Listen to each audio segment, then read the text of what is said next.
We'll do the American flag. Pledge allegiance to the flag of the United States of America and to the republic for which it stands, one nation, under God, indivisible, with liberty and justice for all.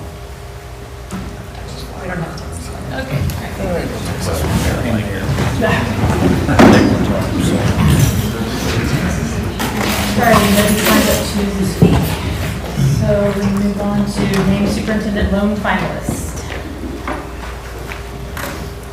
I'd like to move that we name Dr. Mindy Kern as our lone finalist for the superintendent search. A second. A motion and a second. All those in favor say aye. Aye. Opposed? Motion carries unanimous. Okay, all right.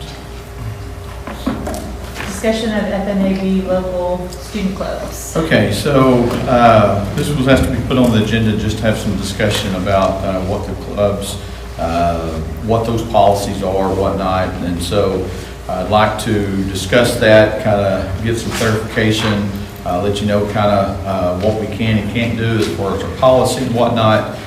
We have had a couple of new clubs come in the last probably 3 weeks. And so once we realized that new clubs were coming, we needed to see when we could let them meet. And then we realized that we weren't completely following our policy. And so that made us kind of put a hold on everything to make sure that we had a clear understanding of that. Also to inform you guys as a board what this looks like. So just a couple of things. You know, there's a lot of different issues that go with you have non-curricular clubs, which is, you know, FCA, it could be the Turning Point Club and others. Those are non-curricular. Then you have co-curricular clubs like the math club, debate club, different ones like that. So you have two different ones. The non-curricular cannot be done during instruction time, and co-curricular can be done held during instruction time. So when the Turning Point came about, you know, we started looking into it and realized that we needed to address our policy.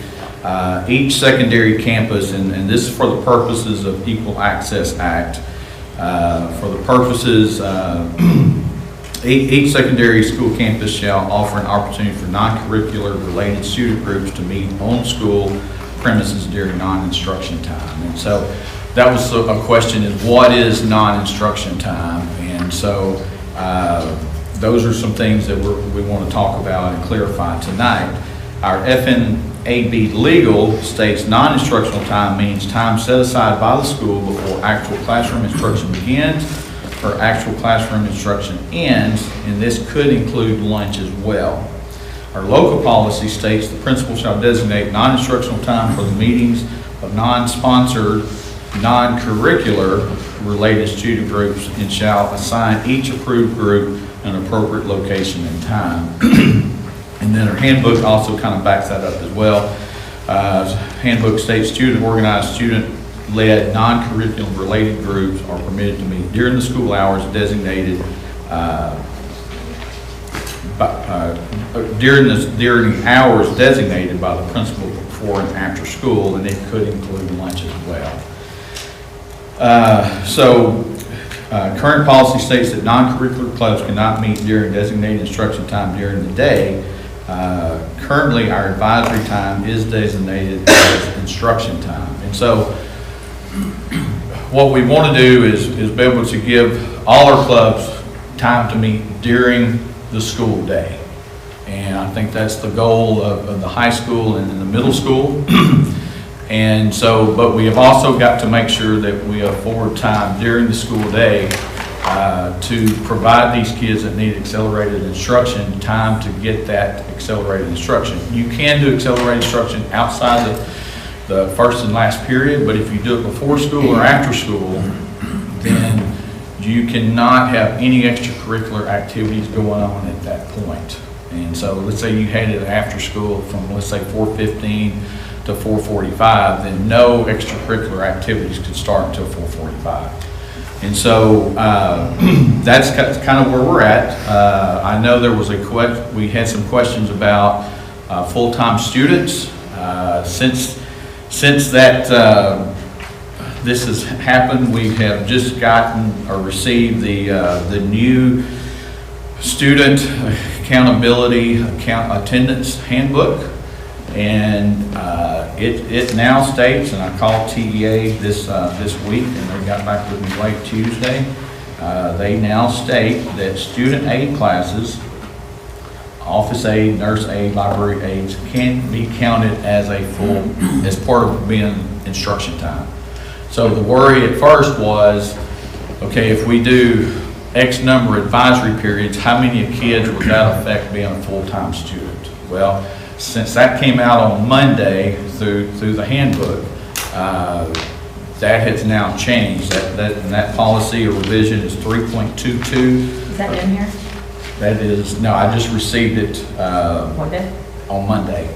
And I called, and so it says student aid classes, office, nurse, library aides, etc., that a student is scheduled into a course.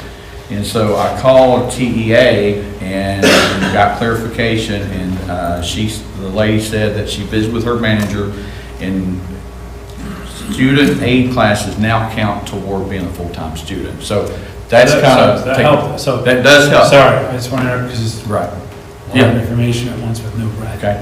That helps us. Because we In originally some way, viewed yes. student aid is not being counted towards, and now it does, It's counted as part of their instruction time. and it used to not be. It used to be not, right. Great, so that helped us. Yes. So that increased the numerator in the equation of It could, what percent. yes, Okay. yes. So, so the question comes back to, we've got to allow our kids time for accelerated instruction. That's what the advisory period is set for. That is at the discretion of the campus principal to set aside and designate that time. And visiting with Ms. Castillo, middle school is a little different because they don't have near as many clubs. And so visiting with Ms. Castillo, and her visiting with all of the club sponsors and talking through this, we would like to look at moving to 2 advisory that are considered non-curricular. And that would be, like I said, the FCA is, I forget what it's called. CYC.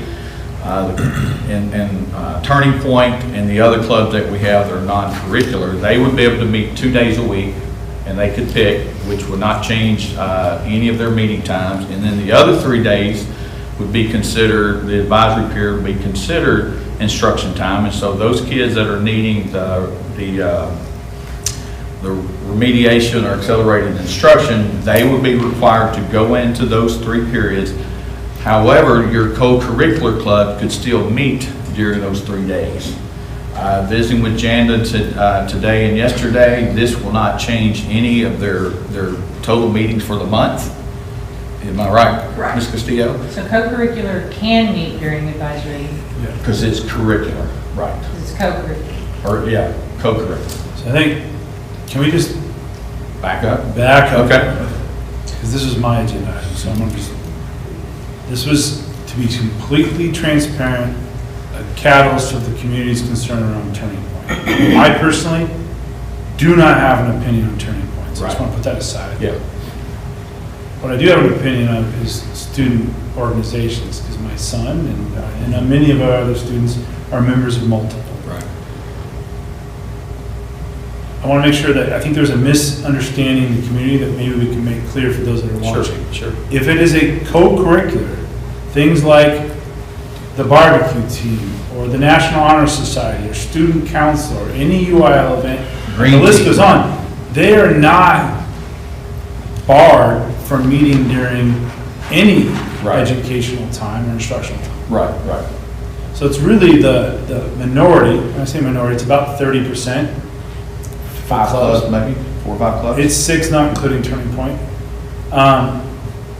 And those include things like Dungeons and Dragons and the Crochet Club. So not that those things aren't important, Right. but they're not educational driven, they're interest driven. Right. And those have to meet during non-instructional times. Correct. And the challenge, I think, that catalyzed this whole discussion was that we didn't have any non-instructional time between the time that school started and school ended. And We considered it all. yeah, and we got students being demanded to be at practice before school and after school, and so when are these clubs supposed to meet? Right. Right. What you're suggesting is that if we pull 2 of the 5 days away from instructional time for advisory, that becomes a window during the time between school starts and school ends, that any club, as long as they meet the standard of having a sponsor and submitting the Go through all the paperwork and all process, the right. things. And by the way, no club is going to be discriminated and has not been discriminated No, against. no. As long as you fill out the paperwork, Right. have a sponsor, and meet the requirements, any club can meet Right. those 2 days. Yes. Great. So, I think we solved all of our problems. Now, if you want to be in the Crochet Club and the Dungeons and Dragons and the Hearth and Heritage Society and the Powered by, you got to choose. right, right. Because But we if don't they meet every week, you could go to one every other week. Sure. Right. That's your choice as a student. Yes. But the other 3 days, you can absolutely do FFA, the Green Team, Grow STEM, Yes. anything that's Yes. curricular driven. Right. I think that was the misunderstanding. Very, very easily could have been, right. Okay. Right, so that's what Ms. Castillo has talked with her folks about. I know Mr. Holt's a little bit different because they don't have near as many clubs. And their FCA, they do it by grade levels, and Mr. Holt, correct me if I'm wrong, but they were already meeting once a week. Yeah, per so grade it'd be level. 6th grade 1 week, Right. 7th grade the next week. So really, the middle school hasn't changed any of that. So, And to be clear, this has nothing to do with policy, this is all operational. Meaning, Right. we do not have to change policy. right. This- Now, I will say this, I will bring this up, and this is something we can maybe come back later to. Duplication of types of clubs. We did have at one point 2 applications for a turning point. I saw that. And so I don't know if that's something we want to come back and look at later. I can maybe call some other schools, call I think if it's an TASB. issue, then we address it when it comes up. Okay. That played out for the most part on social media that I saw. Right, But right. with regards to this, Yeah, there will be no. No policy changes Right, needed. right. So, all right, any other, like I say, just want No, to okay, clear good that Yep. up Thank you. and so we can move forward. And so the whole point of naming advisory period as instructional, those minutes, taking the 2 days is not going to impact, No. because it's Because we're- instructional minutes is Right. what we were shooting for, right? That's part of it, the instructional minutes, anything between the first bell and last bell is in the operational minutes of the 75,600 minutes. But then you have to have, a student has to have over 4 hours of instructional time. This was before this new law or new change came out, the revision of 3.22. They had to have over 4 hours of instruction time to be considered a full-time student. And if not, if you're half-time, you lose half funding on that student, and then that student would not be able to participate in band or any extracurricular activities. But with the way we're doing it, nobody's going to be affected anyway. Okay. Good deal. All right, thanks for putting that on there, Kevin. Thanks for coming up with a solution. Announcement of TASB board training hours. We'll keep it simple. Everybody is in compliance with the exception of Greg, myself, and Kevin. We're doing our extra hours in process. Teaching and learning update.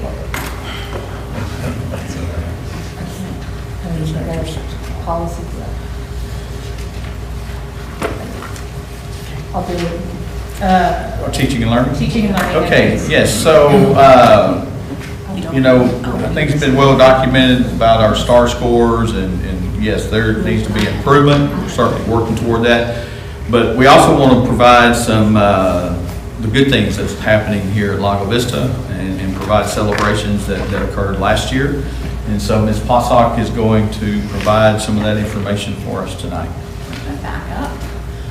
Yeah, it's nice to come with some data that's non-STAR related because we have a lot of great things to celebrate at Lago Vista ISD.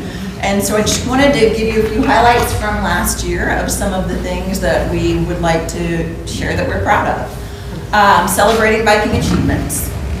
Starting with SAT performance, year over year, Lago Vista High School exceeds Texas in performance in the combined reading and writing and math categories.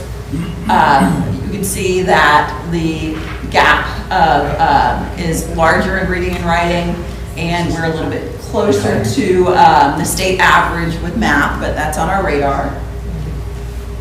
Oh, that is not following. This one. There we go. There we go. Okay. And then we have the PSAT. We do administer the PSAT in grades 8, 9, and 10 in Lago Vista ISD to our entire student population. That is something that we are extremely grateful that we are able to do.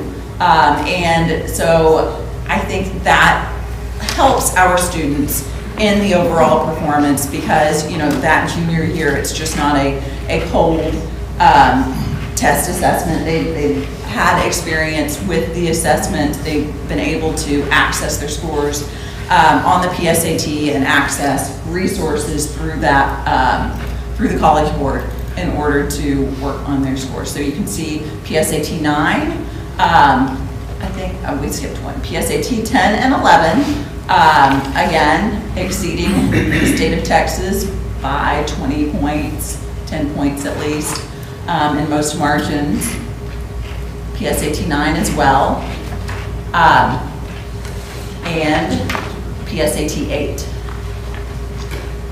I would like to say that not many school districts do, I believe, administer PSAT 8, 9, and 10 school-wide. It's often elective, you know, come in on Saturday or sign up and pay for it, but we do provide that for our students. I'd like to highlight ACT performance as well. Sorry. Yes, Ms. go for Pasek, it. that's a great point, which means we have the entire base in our denominator. Right. And Instead of, I think I'd argue that if it's voluntary on a Saturday, your higher caliber students tend to gravitate towards that optional test, and your lower caliber would opt out. And even in that environment, our student body outperforms that student. Right. So, right, because you get a good group average of how our students are performing rather than just that high end, Top end. the top end. ACT performance, we have a smaller number of students who actually opt in to take the ACT. So this only represents probably under 20 students last year who took the ACT test. But again, we do exceed the national average. I didn't have the state average to pull from. Tina, I have a question on that. Do we as a district tell our students to go after that ACT as much as we tell them to go to the SAT? And the reason I say that is that all the kids that I know are that go after, just say might perform not what they were hoping to on the SAT, tend to perform possibly higher on the ACT. Do we tell them that option to say, hey, listen, if you didn't like the results of your SAT, we implore you, please go do the ACT? Well, yes, counselors do have individual meetings with students to provide them information on the different assessments that they are able to take. I will say one of the things is like SAT is so convenient because it is offered here. Correct. ACT, you know, like it is not offered on our campus. We are a little bit out here, and so I do think we could do a better job of connecting our students with opportunities and publicizing that. As a parent myself, and I was a former counselor, I wanted my kids to take both because, again, sometimes you excel at one over the other because they are two very different assessments. But our counselors do sit down with our juniors and seniors as well, but and start in visiting classes in the 9th and 10th grade talking about assessments and ACT and SAT as well. On-ramps. On-ramps is a really bright spot in the accomplishments that we've seen at Lago Vista High School. You can see that we now offer Chemistry 1 with the lab, College Algebra, Physics 1 with the lab, Pre-Calculus, College English, Statistics, and U.S. History. We've significantly increased the numbers of students enrolling in on-ramps courses. We found that because it's partnered with UT and the teachers teaching on-ramps are guided through high-quality professional development, coordinated with UT, that our students and our teachers are set up for success. Last year was the first year we shifted from U.S. History AP to U.S. History on-ramps, and we saw probably almost 100% increase in performance and students achieving that credit. And they can also get 6 credits instead of 3 by the way the U.S. History on-ramps is structured, one semester A and semester B. So last year, 138 students were enrolled in those courses, 334 total enrollments, because a lot of kids take multiple on-ramps courses, and that is quite a challenge. If you know or have any students in high school who, especially junior year hits, the number of opportunities for college credit courses and on-ramps and AP courses increases. So those are really tough but valuable years and learning experiences for our students. We have an excellent course success rate with 94% course completion. And almost 80% of our students accept the UT College credit on their transcripts. This is an option they have because let's say a student receives a C in the course and they don't want that transcripted because they are working toward a higher GPA. They are not required to accept that, but it helps tremendously in the college application process, even if they choose not to accept the credit, because it shows the rigor of the coursework they've been enrolled in. And they build the skill set in order to be successful in college courses. But you can see that most of our students do accept that credit. The cost savings to our students last year with 748 college credits earned was about $270,000 in tuition fees and textbooks. So what you won't see when you look at TAPR reports and accountability ratings often is on-ramps specifically as a pullout. You'll see AP, and I think we're seeing a shift in incorporating on-ramps because it's become much more popular. But years back past, our CCMR reports might not show accurately the rigor and the opportunity students were afforded. We were early adopters. Advanced placement, we do have biology, calculus, A, B, and BC, English, Lit, and Comp, macroeconomics, Spanish language and culture, U.S. government and politics. Last year, the participation was about half what we saw in on-ramps, with 62 students taking 118 AP exams. But 65% of those students did earn scores 3 or better and are eligible for college credit. Now, each and every institution awards credit differently based on your AP scores. I learned that with my kiddos too. They loved environmental science, but it helped them other than learning how to be learning great skills, but it didn't give them the college credit that they'd hoped to get. CTE, well, CTE is an amazing bright spot for Lago Vista High School. We have applied agricultural engineering, which is welding, audio video production, and we see evidence of that at our football games. They're doing great things. The CNA program, which we're transitioning this year to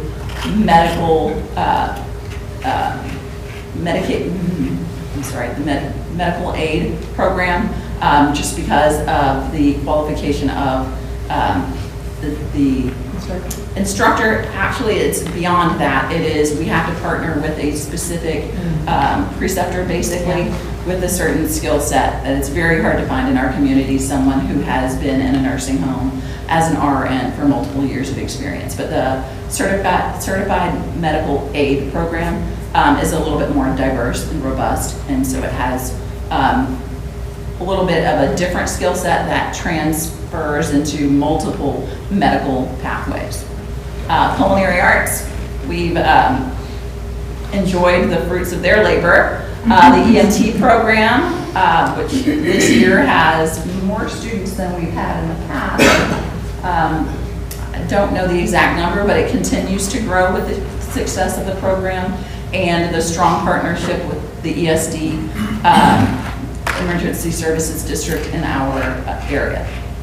The graphic design and illustration program, plant science, and real estate certification.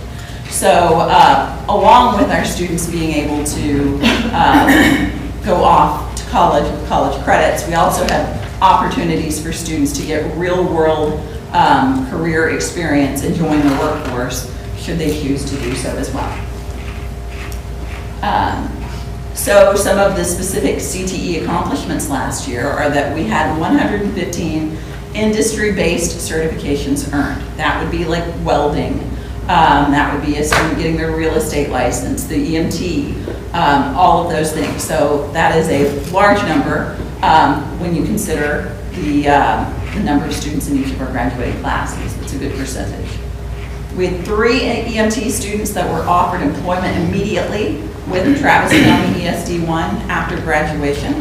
And we've actually provided that information at our blue and gold ceremony when they were handing out the certificates. Chief Norman made that announcement. Yeah. I was near one of the parents, and she's like, my kid just got a job? What more could you want? FFA showed strong last year, bringing home 4 grand champion titles at the Travis County Youth Show, and 2 students advanced to the International Career Development Conference representing Lago Vista on the global stage. And I know one of those. 2. Fine arts accomplishments.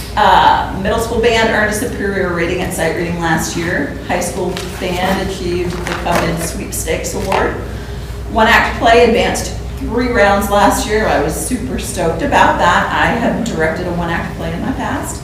5 seniors earned fine arts scholarships. 1 high school art student was named grand champion at the San Antonio Art Show, receiving a $10,000 scholarship. And we had 5 art state medalists.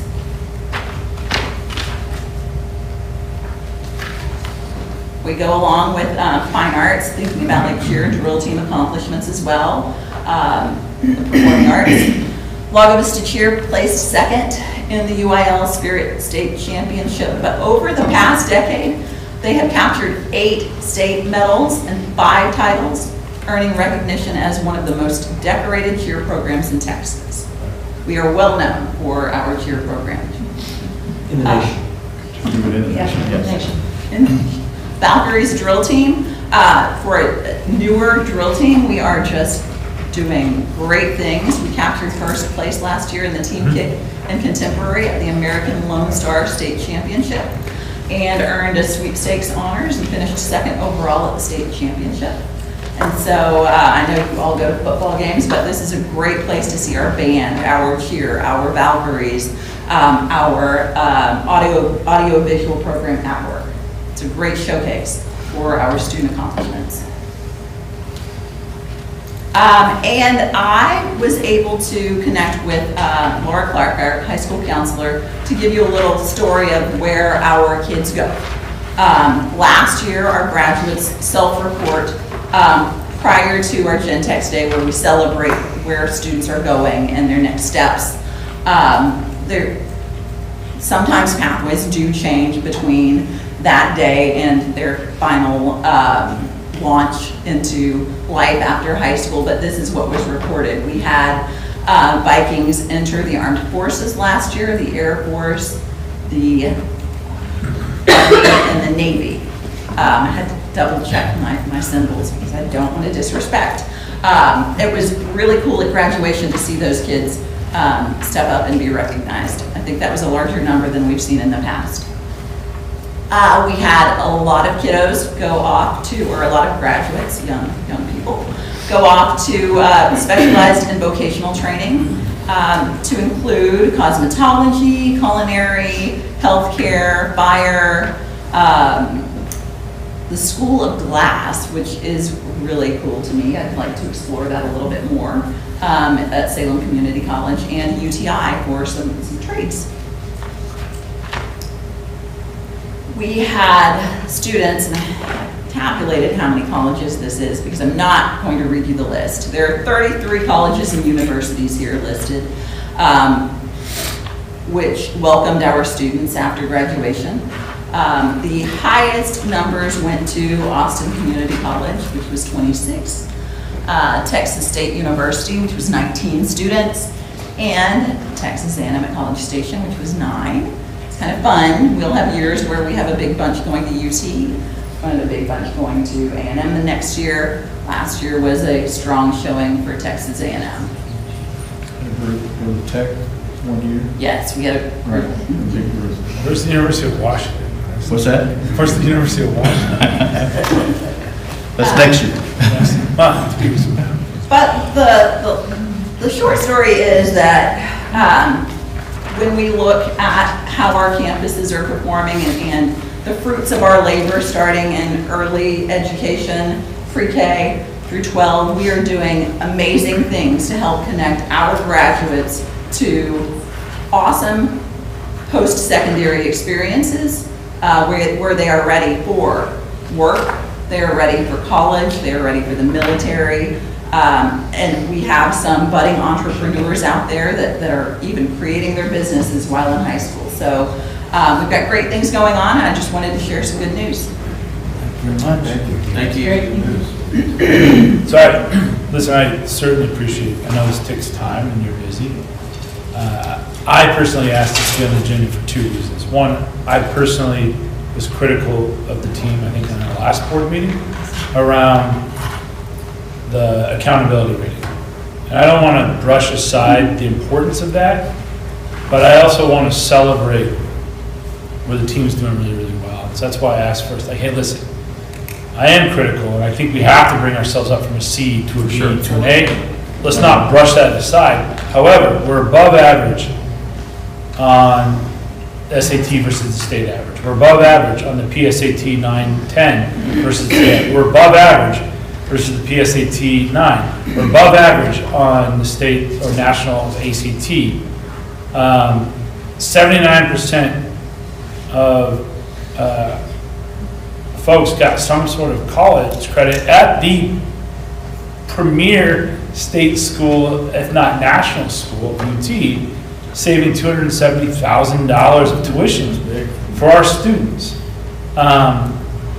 Depending on how you measure it, like, people are getting certified. We had 115 certifications.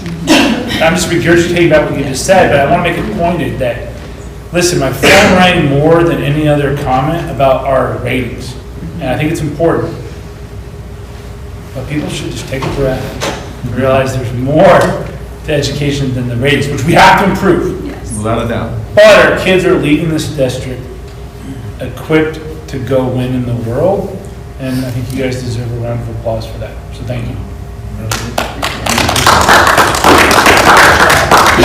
I will say this, we pride ourselves on giving our kids as many opportunities as possible. You know, you saw industrial-based certification that we have, but we also want to participate in as many UIL activities as possible. I know Ms. Castillo was at the volleyball game on Friday and drove kids that played volleyball to the football game so they could cheer. I've taken kids from a softball tournament to a track meet, and so what really hit home is when, you know, I say that when I speak to the chamber, and I said we try to give our kids as many opportunities. And I had a lady come up as a women's club one year, and I had spoke to that, and she said we interviewed 19 girls and she said all 19 girls said that they were so fortunate and so happy that they were able to participate in a lot of the different activities. So for me to say it and then for that to come back to me, it really, I think,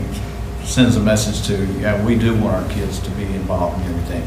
Kevin, to your point, yeah, the accountability needs to improve, and we're working to do that. But you also said there's a lot of good things happening as well. So anyway. Alrighty, we're gonna go off agenda just a little bit. We moved for the first time since 2021, we moved back here to the boardroom. So there's a couple of people that signed up to speak. Normally we reserve that for the very first part of the meeting, but we're gonna make an exception. And so, Michelle, if you wanna go first. Do you go first? Yeah. And then that's fine, no. I always preface before people start talking, let you know that we can't respond in any way to anything you say. It's not us being rude, it's just, it's an OMA violation. So you're allowed to say what you want. For 3 minutes, you get to talk. Okay. Great, thank you. Thank you for allowing us the time to speak.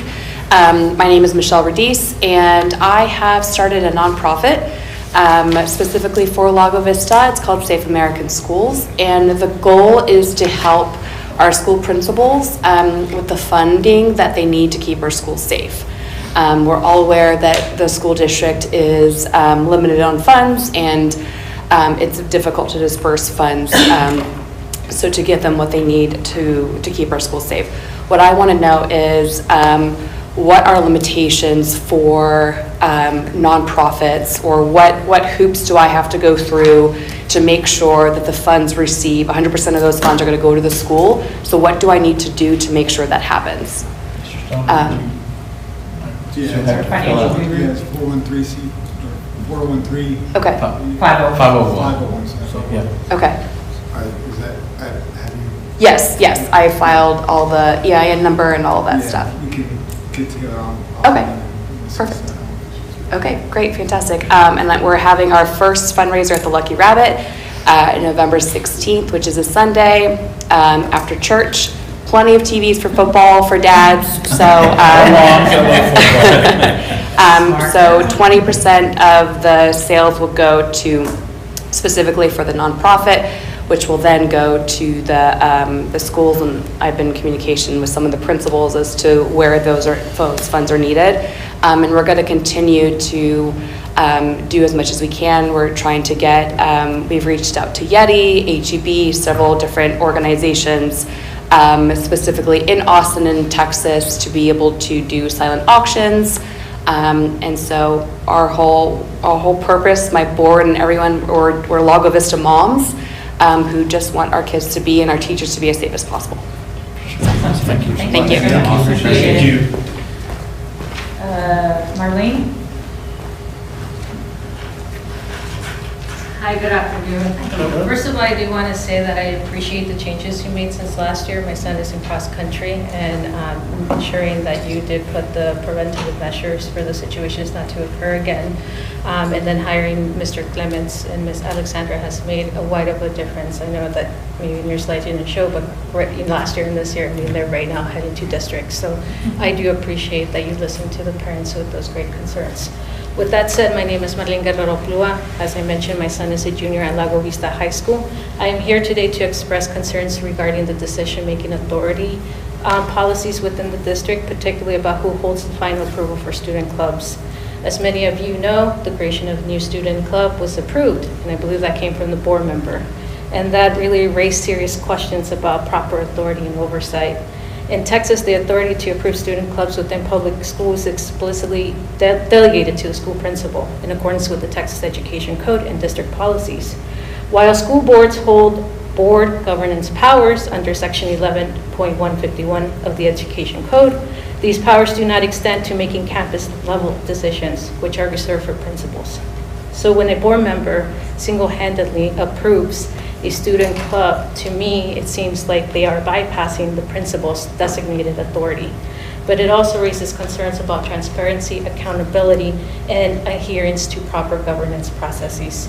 So to ensure that board members are abiding by their responsibilities and do not exceed their authority, I urge the board to implement the following measures for accountability and oversight: formal clarification of rules, specifying when decisions are reserved for school administrators versus the board, mandatory training of governance, ethics, and relative Texas Education Code responsibilities, and transparent documentation of board actions. Again, there's a lot of confusion among parents because there was a board member that put this out on social media as well. And I think there needs to be proper protocols on how board members manage themselves on social media today. That's very important.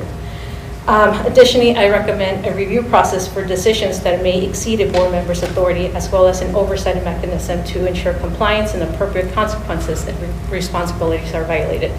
So these steps are essentially for all of us. I mean, I'm part of the community, my son's going to the school district, and for all of us to just ensure that we uphold the integrity of our governance and protect the proper functioning of our schools. That's all I'm asking today. Thank you. Thank you. Thank you. So I appreciate that. Madam President, am I able to speak? Sure. I think the concern raised was a good one. I just want to lay a couple points out there, not for debate, just for fact. Nothing that happens outside of this room with this body assembled in an open session is deemed action by the board. That's correct. That's law, that's policy, and for those that aren't aware, if 4 of us are together talking about board stuff, we're breaking the law, so we don't like each other. We don't hang out much.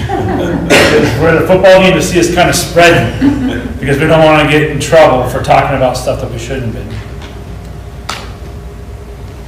Social media sucks, but it's prevalent and it's causing a lot of problems in our community.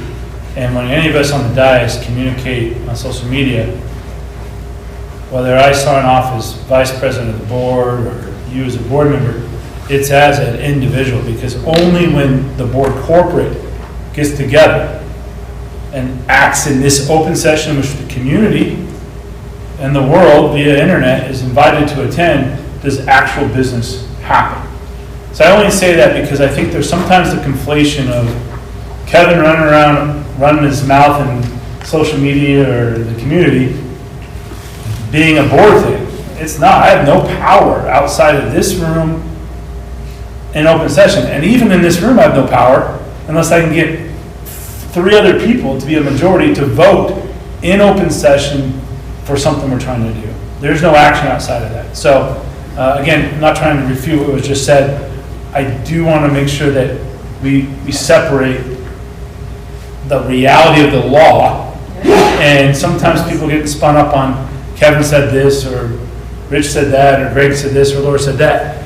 Because we are parents and community members outside of this room, and it does get conflated sometimes, which I know is challenging. Thank you. Okay. All right. Discussion of HPA changes to STAR testing in 27-28. Yes, so this was asked to be put on the agenda just so we could let people know kind of the STAR test is changing in 27-28. It won't be for this current year, or really it's the year after. But there is a change, and it's within House Bill 8, and it's going to change how the STAR testing is going to be administered. And so Ms. Possock is going to give just a brief presentation on what that looks like in 27-28. So real quick, let's set the tone for this one. I asked to bring this one up. The catalyst for this one was about a month or so ago. A parent came up to me, showing me a post that our state representative posted that communicated STAR eliminated. Right. Right? And so for me, I just want to understand, is there any truth to that? And if not, what does it look like and what are the implications for us going forward? So STAR, as we know it, has been eliminated. I think that would be an accurate statement. However, the assessment model moving forward actually has an increased number of assessments that will be given. And so it's basically being, rebranded. Go back, previous one. Oh, yeah, sorry. It is being rebranded. And so the first change is the assessment structure. We are going from one end-of-year assessment that will be replaced with 3 assessments for each subject tested. a beginning, middle, and end of year to allow students and teachers to see student growth. Now, this year, right, we adopted NWEA MAP as a similar assessment for that purpose that is nationally normed, that we have a lot of faith in its accuracy and validity. So TEA is doing something similar in creating a similar assessment to what we are already giving. So the new assessment structure will apply to grades 3 through 8 in currently assessed subject areas, which I'll show you on the next slide. And the cumulative results of this BOY, beginning of year, middle of year, and end of year assessment will now be used for accountability, which poses a problem in my thinking if you look at the second bullet, because TEA has stated within House Bill 8 that a norm reference option, aka NWEA MAP, which we use, could be used in place of the beginning and middle of year new STAR, and we would only give the end of year new assessment. However, the point of confusion is, how would we calculate end of year accountability in a TEA designed system if they're allowing us to use multiple assessment measures to meet this criteria, beginning, middle, and end of year assessment? So that is to be determined. So quick question. Mm-hmm. MAP today, Yes, beginning, middle, and end of year assessment. yes, There was a STAR at the end of the year. yes. Now, STAR is essentially beginning, middle, and end. Starting in 2017. No, let's get ahead of this. That way we're not, Right. oh, I didn't know the rules were changing. Right. Let's just get ahead of this. And, go ahead. So theoretically, if MAP doesn't go away, our kids have 3 tests today, Right, and then they're going to have up to 3 more STAR tests, yes. unless we say, no, we're going to get rid of test 1 and 2 per your comments, and go beginning and middle is MAP, and we'll do 1 or 2 at the end of the year, so then maybe have 1 more test, maybe 0 more tests. Is there an advantage or disadvantage to just getting rid of MAP if the STAR, or whatever the STAR is called now, does the same thing? If we, right now, not knowing what that assessment looks like and the concerns that we have with STAR as it is, not being a nationally normed assessment, having success criteria basically figured on the fly. So right? I totally get it, unless we say Texas is a sub-average state in the nation, which I don't know if, I don't have the data to suggest that that's true or false, then a statewide MAP equivalent should be okay. Unless you say no, because our state of Texas, the Republic of Texas, opinion and views, is a below average state, so we want a national norm. But by the way, we've been using the national norm for almost 2 years, and we're still a C in the state of Texas. So I'm trying to triangulate, how do we dig ourselves? By the way, I started this saying, you guys are awesome. Now I'm back into this, what the hell? So that's what I'm trying to figure out how we solve this. Right. Well, we have wanted for, prior to introducing, and again, this last year was the first year we introduced MAP, so it was a learning year, to give teachers and students valuable real-time data on how students are performing. This would be much like that, right? And once we can see the assessment, once we know more, we can make a decision whether we want to move forward with one or the other. But I think right now, this is still in the development mode. We don't know. We're assuming Pearson will also create this product. There are too many variables to make that decision, but what we won't do is we won't over-assess our students, knowing that this could be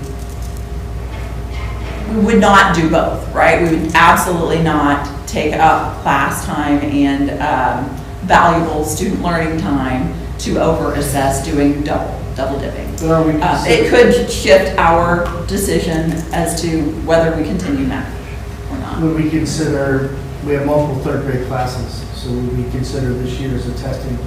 And if we, once we get those assessments, would we consider 2 classes doing the math beginning? These middle? assessments are yet to be built.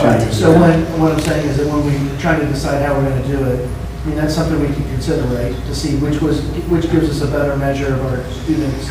I would assume that we probably have to go all in one way or Yeah, I the would other. think we'd have to And do one of one the of benefits the two. of the assessment that we've chosen is we can actually start early because we start in kinder, collecting student growth data, and this again would not provide us that. We would just get snapshots of different years because the long game is where growth happens. It doesn't always happen in the 1 year. So I think, I go back to a meeting I had today in the private sector, where I was being grilled by my CEO, that green is easy. When you're green on the dashboard, it's easy to show up for green. It's when you get yellow and red that the job gets hard. So I acknowledge that. The job's hard. And so I think you should expect the board to keep leaning in on these accountability questions, not because we think you're doing a bad job, because we care. I'd be curious in another meeting, come back and help me understand, keep leaning back on MAP. How actually tactically is MAP being used to drive differentiated behavior?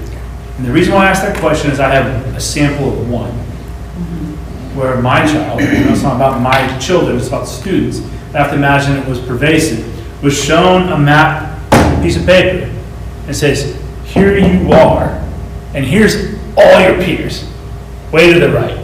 You're not doing what you need to do. I can't imagine that that's the way that MAP should be really being used in the classroom. But my sample one would suggest that that's how it was being used. And so I'm concerned that if that sample of one is pervasive across multiple students, we're using it for the wrong reasons. And that's why we're a C and failing, in my mind, in the STAR testing, because MAP isn't being leveraged to raise the student body up to be excelling in every way that they can. And I think we'll be able to bring some data later Right. to show you And one that. of my thoughts for this meeting before we were asked to bring other things for the agenda, because I don't want to go on for all night, was to show you some of the beginning of the year MAP work that we've done. But that could be for the next meeting if that would be something. Please do. And by the way, we're a sounding board. If you send us stuff outside of this environment, we then have it in our minds and our pockets as we're out talking to parents who are asking us questions, and we can be your advocates if we have the information. Some information. We just don't have to talk on. Yeah. Right. Okay. I will say, bullet number 3, the writing component on the new assessment will be a standalone, so that could be a little bit more than what we've seen in the past, or a longer assessment to incorporate writing. English, the only thing that actually did get eliminated under House Bill 8 was the English 2 end of course exam. Now we just have, in 27-28, we will only have Algebra 1, Biology, English 1, and U.S. History for graduation requirements. And the end of course exams for high school don't follow the mandatory beginning, middle, and end of year model. That would be optional under the new House Bill 8. And accountability changes. It would now incorporate this new assessment model for growth. Legal challenges. House Bill 8 was sneaky. It said districts can no longer challenge accountability ratings in court. As the 2022 and 23 and 24 ratings were challenged for AI and for the shift in the accountability. What we're doing right now with regards to us being a potential B because of some messed up data, is that a challenge or is that an exception? What is that? Well, you're talking, if data is wrong, then there's an appeal process. So it's an appeal within not a challenge. TEA, not through the courts. So you could still appeal If you meet the deadlines, yes. It's just, this is different, this is Right, challenging. you can't challenge the courts. Right. Finally, the implementation timeline begins. They will do some pilot testing this year if you're chosen for that. So real quick, to Kevin's point, right, getting parents coming to us and asking us questions, is it gone? Is it gone? It is Right? not gone. And so if you go back, what I'm hearing so that I can communicate outward is it's not gone, it's been split into 3. It's been rebranded. There has been a removal of English 1, English, 2, sorry. English 2. Accountability ratings stay the same. It will be adjusted based on the new assessment. The growth portion of this new assessment will factor into accountability in Okay. some That's way a- that we do not yet know. That's a good point. They combined time of student button seat taking an assessment with the 3 versus the 1 that we have today. Go up, go down, stay the same. Yeah, next slide, Helen. So it will go up because if you're in 3rd grade, you will go from taking only 2 assessments at the end of the year for RLA and math to taking 6 separate. Sure, so I'm sorry, I understand the number of tests go up, but like, are all 6 of those equal, like sitting down? Again, we know that the end of year assessment will be a little bit more comprehensive. They have yet to determine specifically what the beginning and middle of year assessments will look like in timeframes. And you're the messenger, like, I'm just asking. Yeah, I mean, the answer is that they're still figuring this out. They are determining that right now. We won't know until they actually get the assessment. Looks like it's going up. Yeah. Yes, so we are going up across the board. We're going from 18, I'm sorry, that's 15? I think it's 15. And this is only 3 through 8, 15 assessments in grades 3 through 8 to 45 assessments in 3 through 8. And look at the 8th grade, total number of assessments going from 4 to 12. Which is only scary if it goes from 4 hours to 12 hours. Right. If it goes from 4 hours to 4.5 hours, As far as. I'm not so concerned about that. As far as because test time. 30-minute test versus a 3-hour, cleared the decks, you know, Lock everything down. Ms. Castillo's got to like, no one's allowed to leave. Well, it's You know. constant preparation too. Yeah, and you're also The worry of one major test. holding your kids out, the 15 students that were held out for that. Like, Yeah. but if it's 4 hours versus 12 hours, holy moly. Well, the other thing that they're saying, that the results will be turned around in 48 hours on each test, Which makes me think they're which to small me tests. is awful quick. Scantron, don't worry about it. Yeah. Yeah. But what you're saying is with regards to the time, it's TBD, you're waiting to see what Yeah. that looks like. Yeah, all right. Any other questions? No, thank you for that. Thank you, I appreciate it. Yes, thank you. Discussion and possible approval of addendum to interlocal agreement with the city of Lago Vista for the SRO. Yes, so this is our 3rd addendum, well, 2nd addendum maybe. But we have just interviewed and a couple of officers for the 3rd SRO that, our plan is over a 4-year period to have an SRO at each campus. Currently, right now, we have 2 SROs, one assigned at the middle school, one assigned at the high school, with TXPSI security guards at the elementary and intermediate. We set in some interviews earlier this month, and we have now secured our 3rd SRO. They will be reporting to the elementary. Since we've already got a resource officer here, we felt like, being on the same footprint, we would keep the security guard, who they're doing a great job as well at the intermediate. And so this is just a addendum, just saying that the city will provide 3 police officers from the police force to serve as SROs. There will be no purchase of police cars or anything like that. The percent will still stay the same that we're paying, 71.2% is what we'll continue to pay. Lieutenant Franco is here as well. He is kind of in charge of the SROs, and so we're excited to bring the new one on. I believe he will be starting on October the 20th. And so we just need for us to approve this, then the chief will take it to the city council, and then they will approve it at that time. So I'll take any questions if you have any. I move we approve the amendment to the interlocal agreement as presented. I'll second. Rich made the motion, Gerald seconded. Any additional questions or comments? All those in favor say aye. Aye. Opposed? 7-0. Need a motion to approve the consent agenda? I'll move we approve the consent agenda as presented. A second. David Scott made the motion, Isai seconded. Any comments or questions? All those in favor say aye. Aye. Opposed? 7-0. Superintendent report?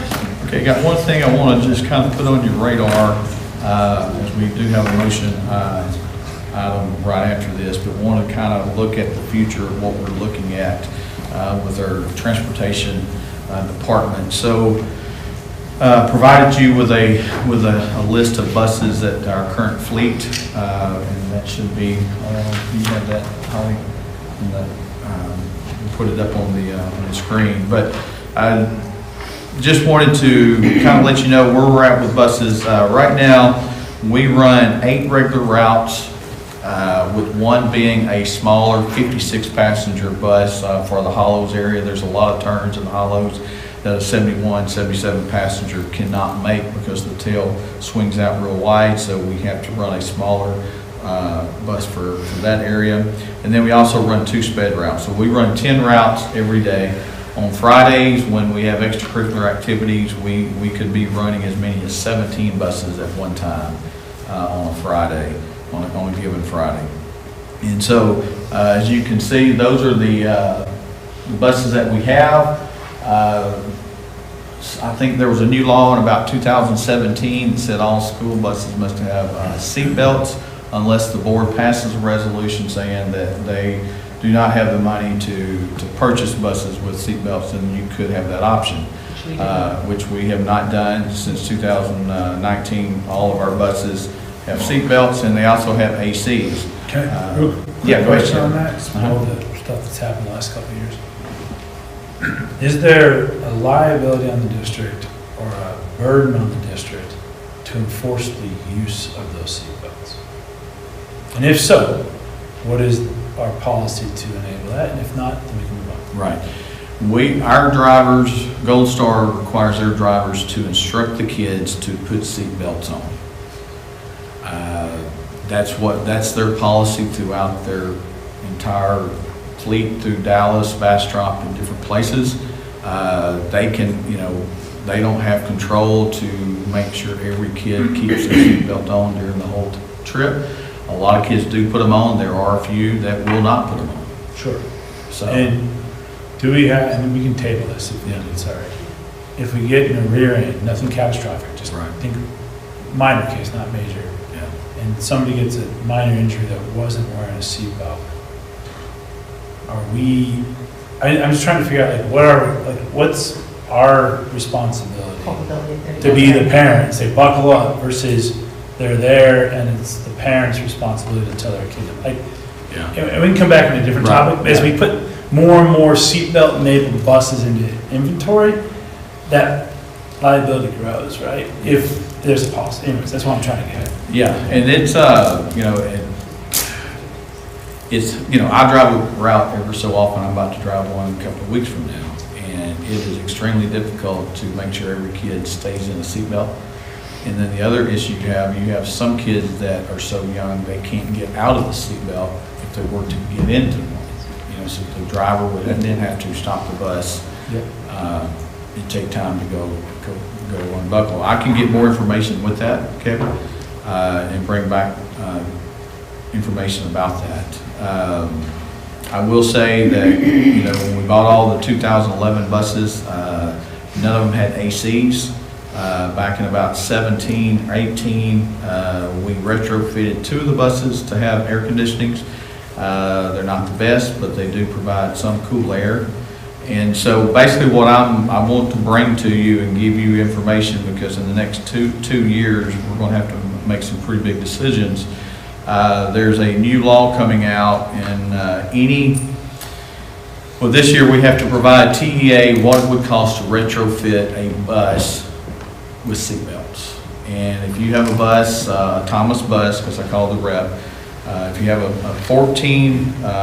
2014 or older, it will cost the district about $45,000 a bus to retrofit to put seatbelts What's a on. new bus? I'm sorry? What's a new bus cost? 150? So why do you retrofit? What's that? So there's no need to retrofit a Right. 200,000 mile bus? Well, yeah, you wouldn't, yes, that's what I wanted to let you know. And if you look, we have right now 9 buses that do not have any seatbelts because they were manufactured and we bought them before the new law came out. Now they're saying that once the state gets the estimate of what it's going to cost, because we have to fill out a report this year saying what it's going to cost the district to retrofit those 9 buses. And I know, talking to the rep, Cy-Fair is going to be $32 million to retrofit their buses. And they're saying the state will not have enough money to foot the note. So don't know if this is actually going to come about, but right now, by the year of 2027, all buses must have seatbelts in them, whether they're retrofitted or new buses or whatnot. So just wanted y'all to be aware of that. Like I said, we have 9 buses that don't have seatbelts. We're going to hopefully retire 2 more Thomases this year. The 2 in the yellow have been retired this last year. We're getting ready to take those to auction.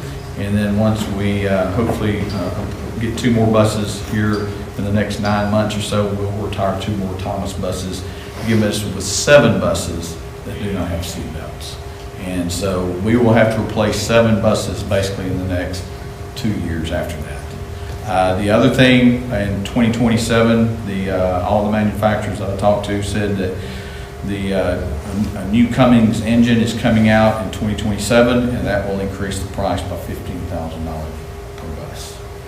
So just wanted y'all to be aware that here in the next 2 to 3 years, we're going to have to make some major purchases on buses in order to get our fleet to where it needs to be. We've got to have at least 3 sped buses because we have 2 sped routes. You need an extra just in case one goes down. You really need 2 54-passenger buses because if the one goes down, then that one, the hollows route, you'll have extremely hard time making those turns in the hollows. So wanted y'all just to be aware of that. Our Suburbans, we have 1 Suburban that's a 2015. We have 2 Suburbans that are 2018, and then 2 Suburbans at 2019. And the 15's getting close to 100,000 miles, and the 18 and 19's got 50 to 60,000 respectively. So I'm just letting y'all know this is what our fleet looks like. Jason and I, we've talked about what this looks like moving forward.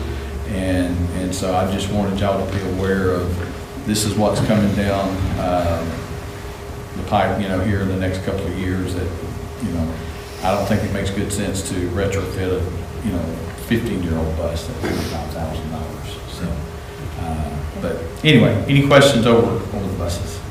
No, but I have one thing that I would like to just bring up since we're on transportation. Okay. It's been hotly contested right now in our neighborhood that they've added a second lane coming into Lago Vista off of 1431 that doesn't have a light dedicated for it.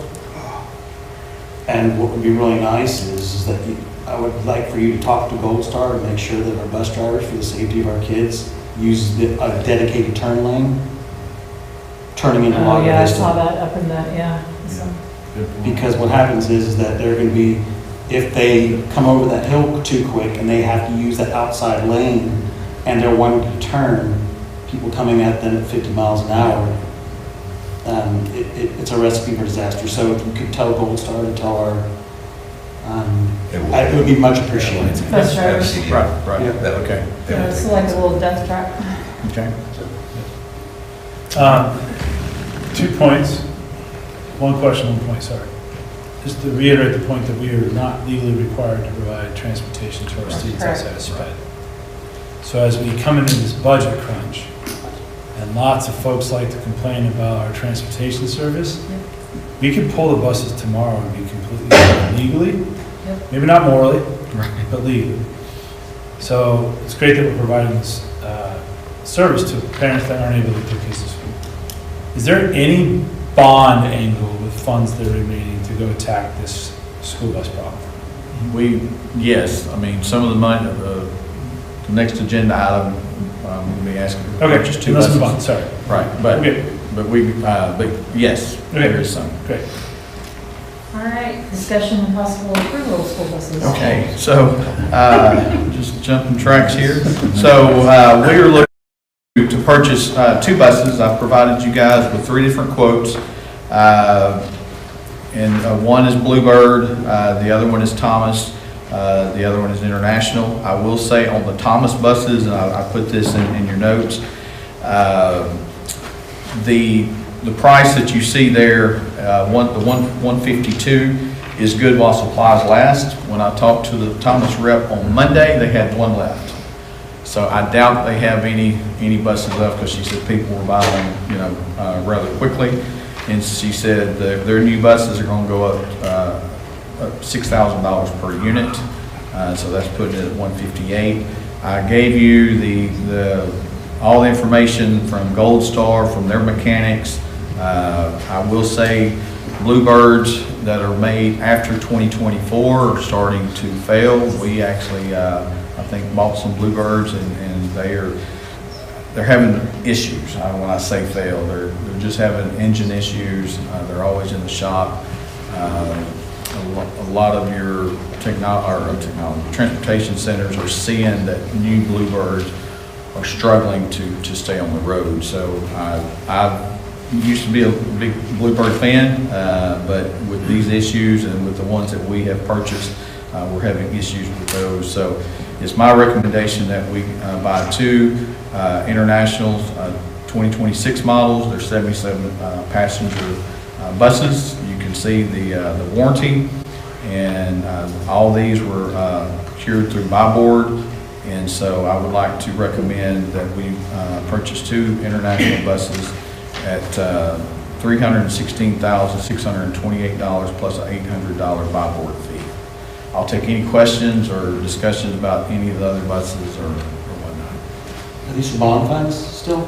Yes, these are bond funds from the 2020 or 22 bond, right.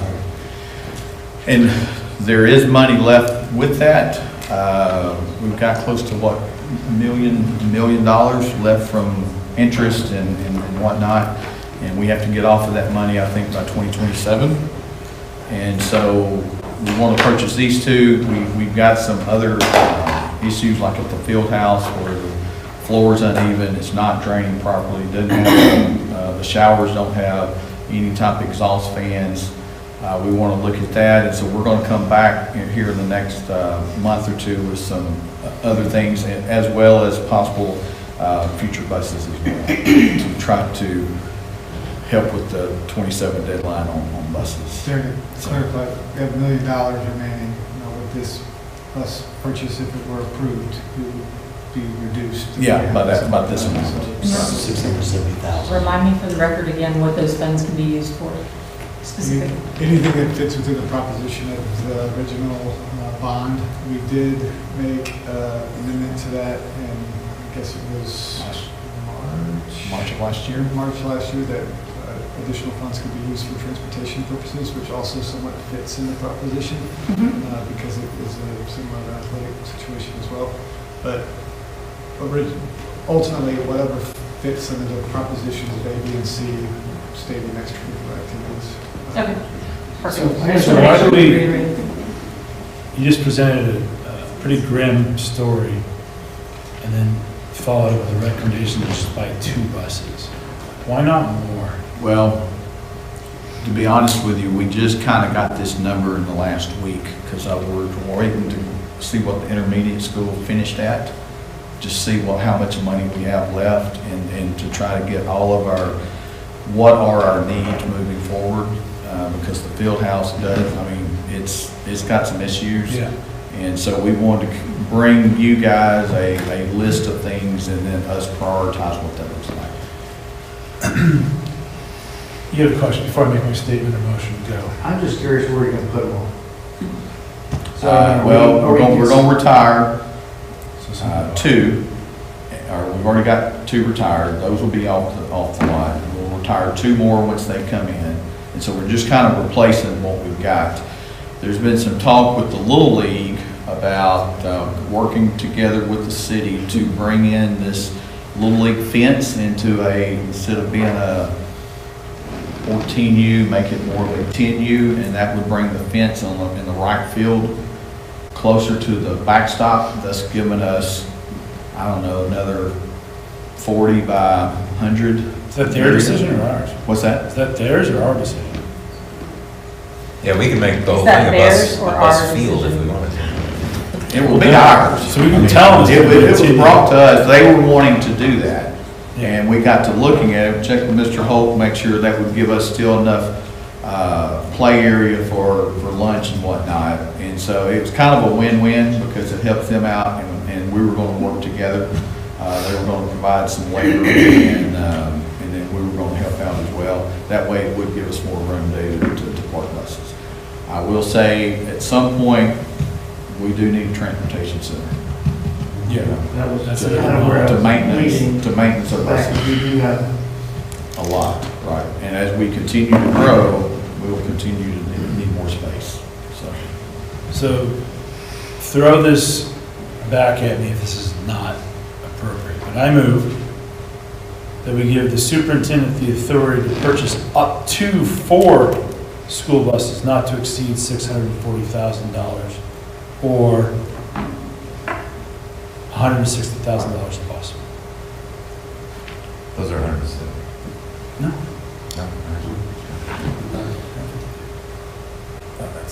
If somebody would be willing to second, we can have a discussion. I'll second. Great. That's good. Kevin made the motion, Greg seconded. So my thought is we've lost out Up to 4? up to 4 at 160 each. Right. So you can't go buy one bus for 600,000. It's up to 4 buses at 160 each. I don't want to be in a disadvantaged position for you having to wait another month to get on this, well, I suppose, last opportunity. Right. So we lost out there. I want to give you, and then you and Mr. Stoner, in the context, in your discussion with the president, can discuss priorities, and we have this bump. Like, we know this is a problem coming our way. If we can get ahead of it, let's do it, and trust you all to be Okay. the administrators. And that's why I wanted to bring it to you now. Yeah. So- I just want to be $30,000 savings also based on the new motor coming out, so. And that's the other reason I brought it to you now, so. Because you're going to say. And then there's about 400,000 still-ish. And if that exhaust fan costs 400,000, call me, I'll do it for less. I have no idea what I'm doing, but I'll do it for less. And we've got some equipment. I'm being facetious. Like, I'll be honest, with you, a tractor is something that we haven't had in a number of years. Our tractor is, it's old. And we've been lucky that a lot of our contractors have left skid steers for us. Schultz left theirs here for about 3 weeks so we could use it. And so we really need some equipment, and so that would be brought as well. Yeah, just make that push list. All right. Have a motion and a second. All those in favor say aye. Aye. Opposed? 7-0. It is 7:20. We're going to take a 5-minute recess before we go into conduct and consider a level 3 FNG complaint at the request being held in open session.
into open session. Hey guys, is that ready? Alrighty, we're all set over there, Russ? Yes. Okay. The board has on the agenda this evening a request for a level 3 grievance hearing. Because Mr. Gillis requested that the grievance be heard in open session, it will be heard in open session. However, both employees who served as the level 1 hearing examiner and the level 2 hearing examiner have requested under Texas Government Code section 551.074 that if this hearing is used to make complaints about them, that this hearing will be closed. If such complaints are made, this hearing will be closed. I'm sorry, they've requested that the hearing be closed if it is going to involve complaints made about them specifically. If such complaints are made, this hearing will be closed. So Madam President, can I just clarify real quick? If either of the administrators are named by name in a complaintive way, we immediately go to closed session? Yes. Great, thank you. What about position, identifying position?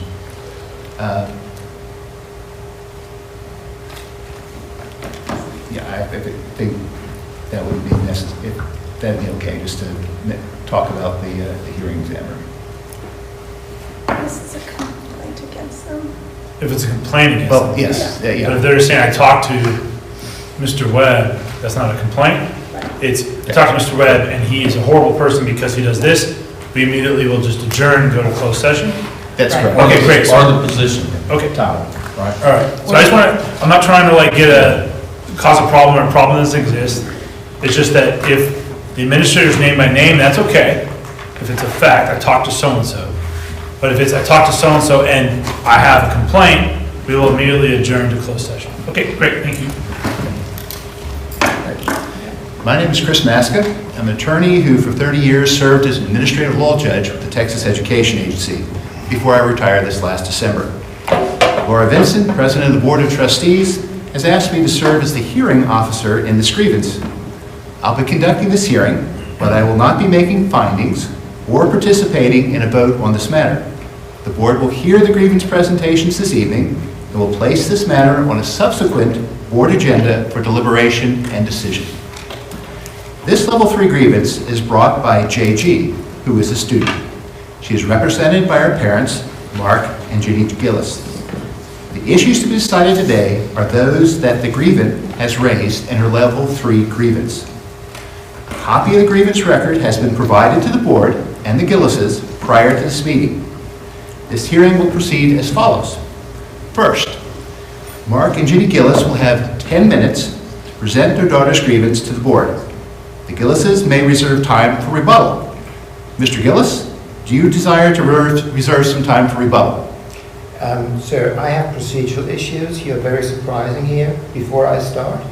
Well, now first we're going to ask you this, and we'll give you an opportunity to make objections, but just right now I just want to find out if you want to reserve time.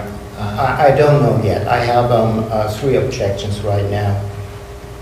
This is very current. I mean, I've never seen you before, and I have some questions. So I would, first of all, I didn't really hear your name. Could you Chris Maska. Wonderful. For which firm do you work? I'm of counsel for Leon Alcala. Oh, okay. Then I have an objection for you taking part in this. And could you please tell me, is there another lawyer from your firm present? Yes, there is. Who is that, please? To my left is Sarah Leon. Oh, okay. I object to her too. Because I'm kind of confused. I mean, now I have a rather, it could be a small issue. I have 2 lawyers. You are introduced yourself as a highly experienced, highly sophisticated lawyer. We have 2 lawyers in a school board meeting, which is not really super usual. And I'm kind of confused. Ms. Leon, what is your role here? Please could you clarify who do you represent? What do you do? Because he introduced himself and said, you know, sir, do you have an objection? If you have an objection, make your objection.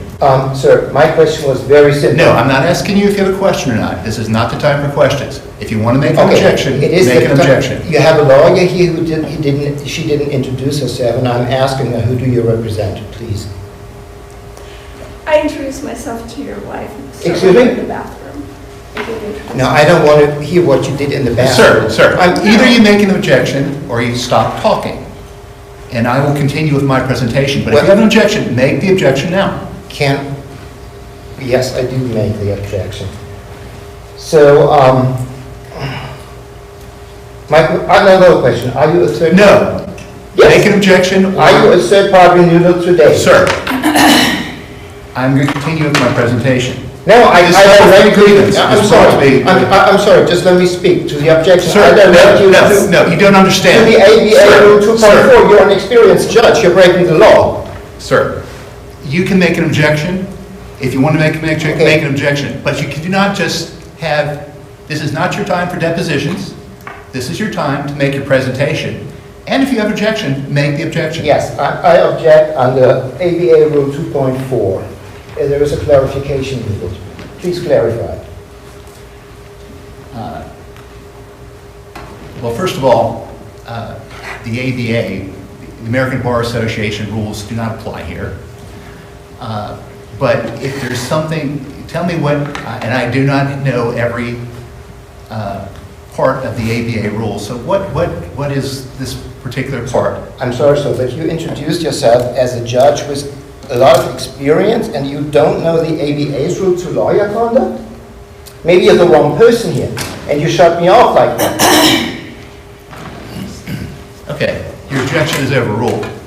This level 3 grievance is brought by JG. Give reasons for the overruling. When you stated that you don't know what I already gave the reasons for it. You don't know what the rule is, and then you overrule it without knowing the law? Sir, you were... You're the wrong person here. No, you're unqualified to do this. You're obstructing this meeting today, and your time is going to start counting right now because you are not properly using your time. So I'm going to ask the Secretary of the Board that if you keep on talking, start counting as 10 minutes and go forward. So, okay. So then let me ask my objections. I have objections to you. Number one, I object that you as an unqualified person are asked to conduct this meeting. I asked you specifically about Rule 2.4 ABA and you admitted that you don't know the rule, you don't know the law. Then you overrode the objection without knowing the law. I mean, it's not possible to more incompetent in a meeting. Okay, start the time. Your 10 minutes start right now. Okay, Ms. Winston, did you recuse yourself? No, I did not recuse myself. Okay, then I have... You are going to follow the meeting rules the way we've laid them out. And he's going to finish reading the script the way it's laid out. That's how we do hearings. Okay. That's where it's based on our policy, our school board policy. It has nothing to do with all this AV stuff. Wonderful. Okay, so he's going to finish talking. But he asked and me when for it's the your objections. turn to talk, you'll have your turn to talk. Well, what do you want? He asked me to raise my objections. Now I'm doing it. He What do you asked want? for you, do you want time for rebuttal? Would No. you like time for No. rebuttal? He Okay, asked would me you right like now- time for rebuttal? No, he asked me for my objection. Everybody heard made it. the He asked me objection. explicitly for that. First question, sir, was do you have a desire to reserve time for rebuttal? Your answer to that question was a diatribe of legal mumbo jumbo. The question is, yes or no, do you want to reserve? What? I didn't understand. Like you were going off about the law. Yes or no, do you want time out of your 10 minutes reserved for rebuttal? Yes or no. Then he asked you, do you have any objections? Yes or no. I think you would do yourself, and I'm trying to help you out here. Just take a breath, listen to the questions, answer them, and let's get to the heart of your concern so we can help you out with the grievance that you're bringing to this board. Right now, we're 10 minutes into this, and I've got zero progress to helping you out with resolving your grievance. So thank you very much for your comments, but I think the best thing that you can do to help me out is that you have competent people here. You know, we heard that somebody doesn't know the law and ruled without knowing the law. That's not good. So help me, you know what, help me out. I'm gonna help you. Okay. I'll make sure this gentleman's competent if you can be competent yourself. He asked you a very simple question, yes or no, do you want time at the end of your 10 minutes reserved for rebuttal? Yes or no? Yeah, I said I can't decide right now. Okay, great. I'd like to table that answer. Great. The next question was, do you have any objections? Yes or no? Yes, I do. Great. Please state the objection to the hearing officer. Hold on for 1 second. I have to pull this up from the computer. The question's not whether or not he has any objections. He made the objection, it was overruled. No. Just let me do this. Here it is. I'm sorry about the... Okay. Let's start with my first objections. I have 3 objections here. I object to Ms. Vincent participating and deciding in this meeting. I object to Ms. Vincent's participation in the Level 3 appeals meeting in any way, since the purpose of the Level 3 appeals is to independently review the Level 2 decision in a fair and unbiased fashion. Ms. Vincent has been involved in the Level 2 decision process. Would you do me a favor? Yep. Don't interrupt me when I speak. Okay? It makes it so much easier. You want to help me out, that's very nice. Don't interrupt me. Just let me talk. I didn't interrupt. Oh, I didn't say that. Okay. Ms. Vincent has been involved in the Level 2 decision process. She discussed the whole case with Mr. Darren Webb and made an illegal Level 2 agreement with Mr. Webb. She has gained factual knowledge outside the Level 3 hearing. According to the agreement with Mr. Webb during the Level 2 procedure, almost all the procedural guarantees provided by the 14th Amendment shall be intentionally violated on Level 2. She is extremely biased in regard to the fairness aspect. I expressly asked the school board to take a vote and include Ms. Vincent from the proceeding. Let me go into this a little bit more in detail. We had a very chaotic Level 2 meeting where the vice superintendent stated that she is overwhelmed and she can't do the meeting. We were talking about her bias. And then I got a call from Mr. Webb, which is kind of interesting, and he said, everything we do here, we do it illegally. I was just saying, you can comment on that. You said that you met with Ms. Vincent during the Level 2 procedure, and I'm telling you what I heard on the phone. You told me that you met with Ms. Vincent, you discussed the whole case, and you made the agreement that almost all of the rights on the 14th Amendment are done away. Totally lawless procedure. You discussed it with her, and you decided that. 5 minutes. So I object to that. You can't count the time to the procedural object. We haven't even started a proper procedure. Sir, the timekeeper will keep the time. You are an elected official. You are the only one who makes the decision whether you need to recuse yourself or not. And so it's your decision whether you think it is, you should be recused or not. Well, none of what he's talking about happened. We've all been made privy to the exact same documentation, so I will not be recusing myself. So you're saying that he was lying? You didn't... It is not your role to question the board. Now, you can make an objection, or you can get ahead. Well, I need to finish my presentation. But then I have another objection. Then one of the two is lying here. So either what he told me on the phone is true, or what you told me. I'm sorry, that's fine. So I object, I keep my objection. That's fine. We can You're have allowed to do that. I will not be recusing myself, though. Okay.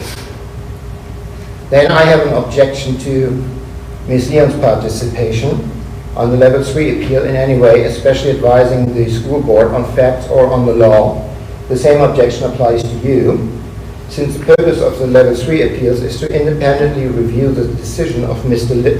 Leon's personally made decision on Level 2. Her participation on the decision-making renders the Level 3 process as biased. So what you're doing here, you're saying the person who made the Level 2 decision should advise you on the Level 3 decision. It can't get more unconstitutional. Just let me answer that.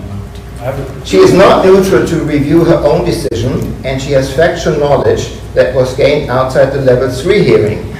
Thus, I object to the specific procedural violation of the 14th Amendment of the United States Constitution. 3 minutes. Again, I expressly asked the school board to take a vote. Not till the 10 minutes are up. First of all, your objection is overruled, and for a couple of reasons. One is Ms. Leon is not a decision maker here tonight. She is just advising the administration, and you keep on making objections to the 14th Amendment. but there is no 14th Amendment objection here. Okay, You do not wonderful. have So a that's what property I'm, or okay. you don't have a interest that would be protected by the 14th Amendment. the objections. Your objection's overruled. Thank you. So after And the you have no reason presentation- for that. We're going to go on reading the I script. have a separate ground. I object to Ms. Leon's participation on the level 3 appeal in any way, especially since the school boards, and especially her advising, as you said right now, on facts and the law, since she made the level 2 decision, which she knowingly misrepresented the truth in the sense of ABA Rule 2 minutes. 4.1. I don't understand. He started his comment saying he was surprised that Miss Leon's here, yet he's reading from a transcript concerned and objecting to your presence. So are you surprised that she was here or are you not? Because you started your comment saying you're surprised, yet you're reading from your computer a script about your objection. There is a place Okay, on sorry. the agenda that Yeah. you will be able to Right. ask questions. Good. This is not it. Thank you for your. Let You me can give answer. him back that time from when Kevin asked the question, Give him but back. you're at 2 minutes. Go back to Oh, well, let 2 me minutes. address you. The thing is, Keep going, No. sorry. I understand, what I made a list of the basic violations of 14th Amendment. And you violate everything you can imagine here. So I haven't written this out, and I'm doing this freely. And so this is the answer to that. But I thought you really do this. You have a second level decision maker and having you advise on the third level. This is a total violation of the 14th Amendment. And I understand that you hate the Constitution. You hate everything. You want people to shut up. That's what other people would call small town corruption. But you do it, okay, that's fine. 1 minute. But it was intentional, and I object to that. I mean, I have procedural objections. It's 1 minute. sir. One of you lied here. It's set by the board. That's your time. 10 minutes. It was set. We told you when it was starting. and you- I'm sorry about the presentation. I mean, apologize that- Before I start No. with the presentation, I have to have a chance No, to make major objections to violations of the 14th Amendment. that's not the way that this process works, sir. Oh, yes, it is. No, This it's is not. what We have an you're F&G doing. policy. I mean, you have, under the U.S. Constitution. We have an you have F&G the- policy, You sir, have the that right dictates to how make these work. brief objections to the process, which I'm doing No. right now. Otherwise, I couldn't make it. I can't do everything at once. I can't do the full presentation and make the objections. 30 seconds. Yeah, ours is F&G legal. That's the policy that applies in this room. And I object to Ms. Leon's the second objection was that she knowingly misrepresented the truth in the sense of the ADA Rule 4.1. So somewhat, in easy words, if you hire a lawyer to lie for you, she can't advise you on the third level. Time. That's it. Your time's up. Your And, time is up. I object to 10 that. minutes.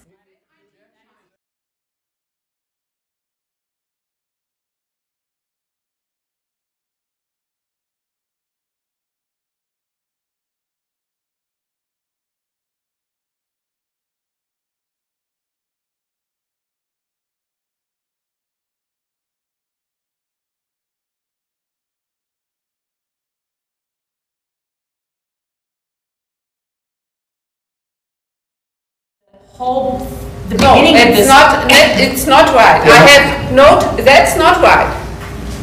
I had no It is a time, policy. I had no time in second level. That's So my wife was shut up completely. So everything you want to do is you want to sabotage the procedure. Sir. If I don't have a couple of minutes, you do not have the It's floor. not You do not have a okay. right to speak here anymore.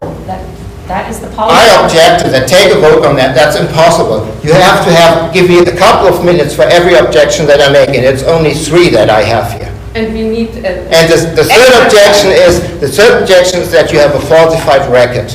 It's the And this is time, the the administration You has. have a falsified record. The administration- Objection, you have to give me a couple. Okay, I So apply. the administration forced to You're make gonna a have to have a state. seat. the Your state- time is Yeah, up. give The me please administration 3 is- extra No, minutes to sir. make the objection No, on the sir. falsified record. No, sir. So No, sir. they don't lie. Okay, my You application, wanted an opportunity to rebut. Would you like to change that and come back after the administration? Would you like to speak after the no, administration? I would like to have an No. extra That's 3 not the- minutes on a no, I'm falsified sorry, record. that's not the way this works. Oh, yes, you We're have a gonna follow falsified our record. policy. Sir, you have to follow the procedure so that we can help you out. Yes, Well, you I'm know- sorry. If the procedure isn't followed, then. All right, sorry, I move we adjourn for a 5-minute break, please. You have also.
Administration work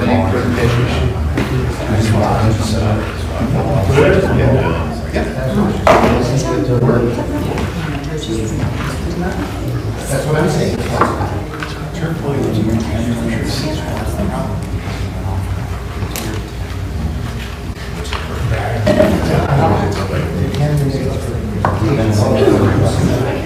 No, I'm having to.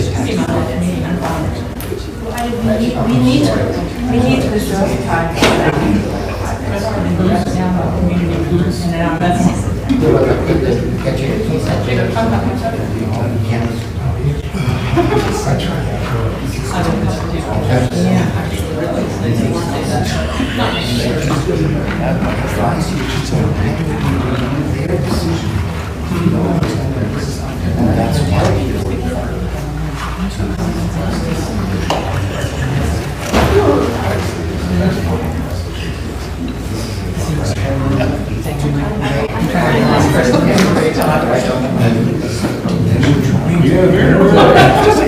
As an administrator, I'm to be.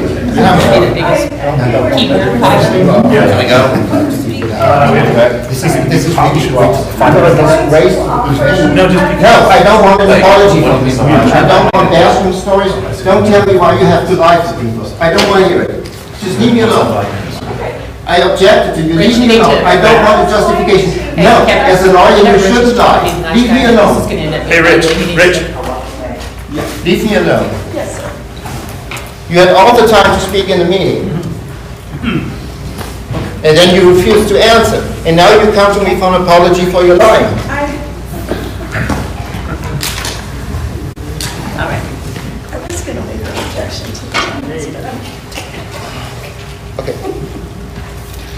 So this is the administration. 7:51, hold on. Ms. Vincent, would you give me 5 minutes to 7:51. present the case? I am not seeing any motion by any of the board members, so I'm going to ask the administration, would you like to present your case now? Yes. I will give you 5 minutes after, since you requested as rebuttal time. Oh, no, I didn't request. I wanted to have an extra time since the procedure was so unconstitutional. That's not what I asked for. Okay, scratch that. Madam President, members of the board, we have before you tonight a level 3 grievance from 2 parents of a student in the district who was disciplined for possessing an e-cigarette or e-cigarette component last spring. Mr. and Mrs. Gillis, on behalf of their daughter, complained about the sufficiency of your process at level 1 of the grievance. Of your grievance process. They had complaints, procedural and complaints about the DAP hearing. And again, they complained about the level 1 process. The remedy sought at level 1 was to have the 30-day DAP placement shortened And they asked for a finding that your policies violate the United States Constitution and are unlawful. At level 1 of the grievance process, the grievance was granted in part in that the student received a shorter DAP placement and was denied in part with respect to a finding that your policies are unlawful. You have that grievance transcript at tab 3 in your binder, and you also have an audio tape of the conference. And during that conference, there was a lot of challenge to the district's policy and process. So I wanted to bring your attention to a couple of aspects of your policy. On page 42 of the Student Code of Conduct, you have defined what an e-cigarette is, and the e-cigarettes are, of course, prohibited from school campuses, and students are not permitted to use them. And that definition includes a device used for vaporizing tobacco and other substances, and includes the component parts, which is what was an issue in this instance. On page 13 of your Code of Conduct, you have the prohibition against the use of vaping or e-cigarette devices. On page 22 of your Code of Conduct, you have the school rule, which allows the placement of a student who violates your prohibition against e-cigarette devices, and says that those students can be placed either in DAP or 10 days in ISS if it's a first offense. In this case, it was the second offense. And then at 25 of your Student Code of Conduct, you have the DAEP conference. And the conference and the discretionary placement language, those exactly align with state law. And state law requires merely a meeting with the parent before a student is removed to DAP. And at that meeting, the parent is invited. They don't have to come, the student is invited. They are orally or given written notice of the reason for the proposed discipline, and then the student has an opportunity to respond. And that did happen here.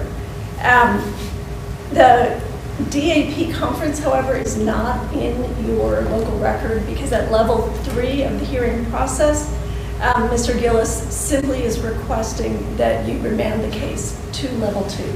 Because at level 2, at the appeal, Mr. Gillis said he was not comfortable with your level 2 hearing officer, and so she ended the meeting, and the administration notified Mr. Gillis through an email from me that the appeal would be denied at level 2 and it would proceed to level 3. So that's where we are tonight. Mr. Gillis mistakenly assumes that the same level of constitutional due process and hearing rights that apply in a criminal setting should also apply to a DAEP placement and removal conference. And that misunderstanding seems to inform much of his frustration. Your policy mirrors state law. Texas Education Code section 37.006 provides for the removal process, including that conference with the parent, and that parent conference did take place, although it would add that it had to take place over 2 days because the first meeting became so disruptive that it had to end, and then the conference resumed on a later date. And the reason why we don't have a due process hearing in the legal sense, which is questioning witnesses, calling witnesses, questioning the administration, is because they're in Texas. Students who are transferred from the regular campus to a disciplinary setting are still in school. They're in a more restrictive school with maybe not a preferred setting, but they are continuing to receive a public education. And so our state and federal courts have consistently held that there is no due process or constitutional 14th Amendment right that applies to the DAP placement.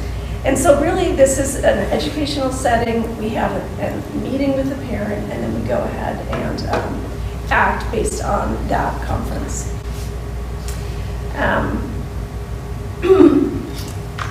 Again, at this point, 5 minutes. 5 minutes? You have 5 minutes. Okay.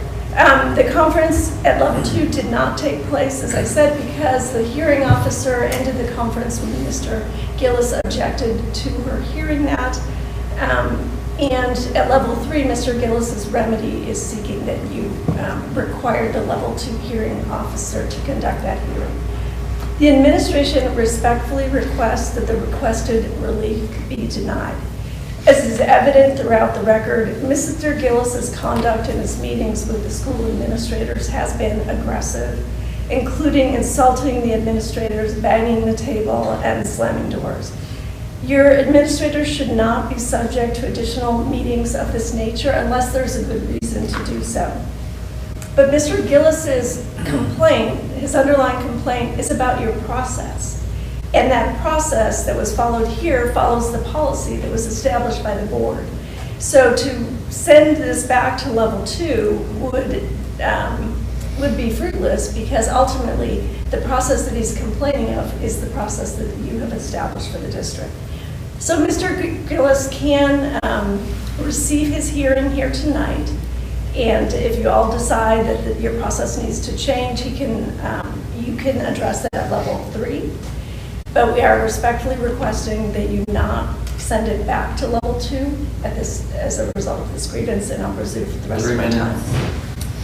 Mr. Gillis, perhaps you do not fully understand the process tonight.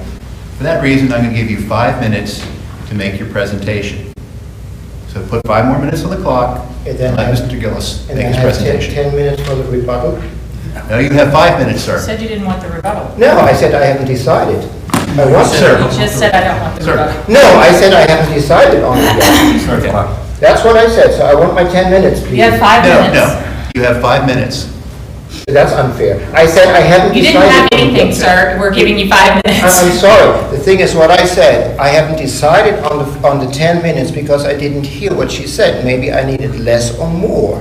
So I said I haven't decided. So for the rebuttal, I would like to have my 10 minutes, please. So the council was given 10 minutes, and she stopped at 7 and reserved her 3 for rebuttal. That's what the process was asking. You had 10 to start, and we were asking you ahead of time, do you want to reserve some or not for rebuttal, so the timekeeper could let you know when the time would stop based on the amount you wanted to reserve. That's how this works. The district was able to operate within that confines, and the hearing officer has graciously offered you 5 extra minutes, so I would encourage you to take it. That's wonderful. All right. So I read from an email from Ms. Vincent. She wrote to me, in the event complaints are filed and escalated to level 3, if any board member has prior knowledge of the incident outside the evidentiary process during the level 3 hearing, we must recuse ourselves. The STEPS process is also a requirement by the state for how school districts handle the complaint process. It's designed to keep everything factual, fair, and unbiased. So what I'm saying, what you're saying is legal nonsense. The 14th Amendment and all the fairness requirements apply obviously to the school district. Let me keep it short. Most of the factual information that you made were wrong. If you hear the tape, on my first hearing with Mr. Hilsentegger, he got very aggressive, he shouted, and he was very arrogant, and I was totally calm. So every time I encountered people here, they were aggressive, very rude, and very arrogant. So what you're saying is basically not true. I was totally calm. My objections are this. What is this case about? The student JG was framed for having an alleged drug paraphernalia